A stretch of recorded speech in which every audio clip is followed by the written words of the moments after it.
Today I'm going to be reviewing the book Uzumaki by Junji Ito. I'll be going through the chapters of the book, art design, style and format, inspiration behind it, what I liked and didn't like about the book, and a bit of background info on Junji Ito, and my overall thoughts on whether or not you should buy it. Uzumaki is a hardcover book, a part of the Junji Ito series. So the size of the book is 20.96 centimeters in length by 14.61 centimeters in width by 4.83 centimeters in depth. With 648 pages, this book weighs just over a kilogram. Junji Ito is a Japanese manga creator best known for Tommy, another manga book created by him. For those who are new, manga is a style of Japanese comic books and graphic novels.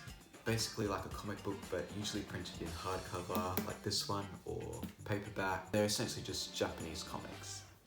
Uzumaki is a Japanese horror manga series written and illustrated by Junji Ito. The genre for this book is dark fantasy, psychological horror, and supernatural fiction. The title, Uzumaki, translates to spiral, whirlpool, or swell in English. The story follows a girl named Kurigoshima as the main protagonist in a coastal town called Kurosucho and the strange events that took place. The whole manga is about spirals, and you'll see that in each chapter, as one character is consumed by the spirals and ends up dead. The contents page is broken down into 19 chapters, including a bonus chapter called Lost Chapter, and finishes with an afterword, which is just a paragraph about the author.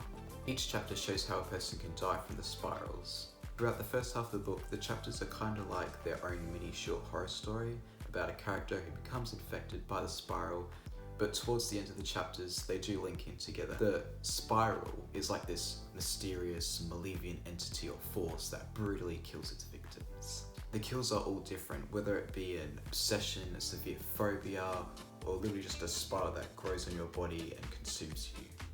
This is a hardcover book with a soft felt to it. The style of the book is manga/comic book, so it's very easy to read and visually fun to look at. Although the book is in English, the format is still Japanese, so you'll have to read it from right to left. For example, this page is read top right, top left, bottom left. When reading this book, it's always important that you read from right to left. The character design is very anime-like with a touch of horror texture. The characters all wear basic clothing, there's a lot of realism to the characters' designs.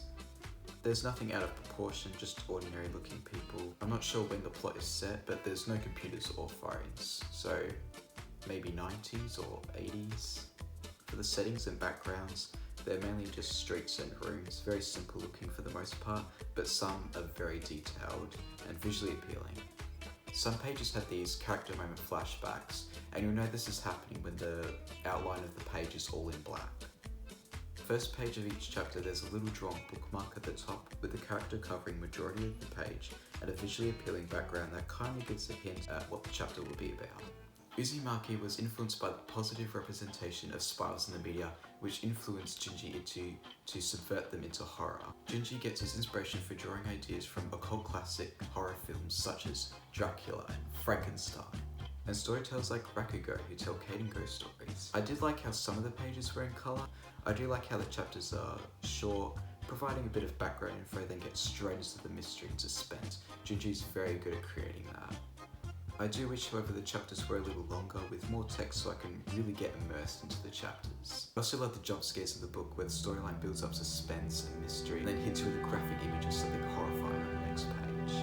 That got me a lot. Finally, I love the art style of the characters and background. It's very simple for the most part, but there's always that one image that's in great detail on each page, as well as the atmosphere it creates. Since this was my first time reading a Japanese formatted book, I didn't like how I had to read the book from right to left. I got confused so many times which image I was supposed to be looking at next, but over time I got the hang of it and it just comes naturally. I love short horror stories, but the chapters in the book are really short, like 32 pages long, and although it doesn't sound that short, it goes by fast. At the start, the chapters didn't really feel connected. They were kind of like, here's a short horror story and how this person died, and the next chapter's like, here's another short story and how this person died, but we'll briefly mention that the other person died. I just wish from the start of the book, the chapters felt more connected, like part of the same plot, instead of starting with very isolated scenarios. Lastly, should you buy this horror manga series written by Junji Ito? Let's do a checklist to find out. Do you like reading comic books / manga? Do you like horror? Do you like short stories? Do you like reading? If not, there's lots of pictures to look at that are really good. If you said yes to any of them, I recommend getting this book. I personally don't read books myself, but I really enjoyed this one. Price is fairly cheap considering how jam-packed this book is. I'll leave a link down below to where I purchased mine from.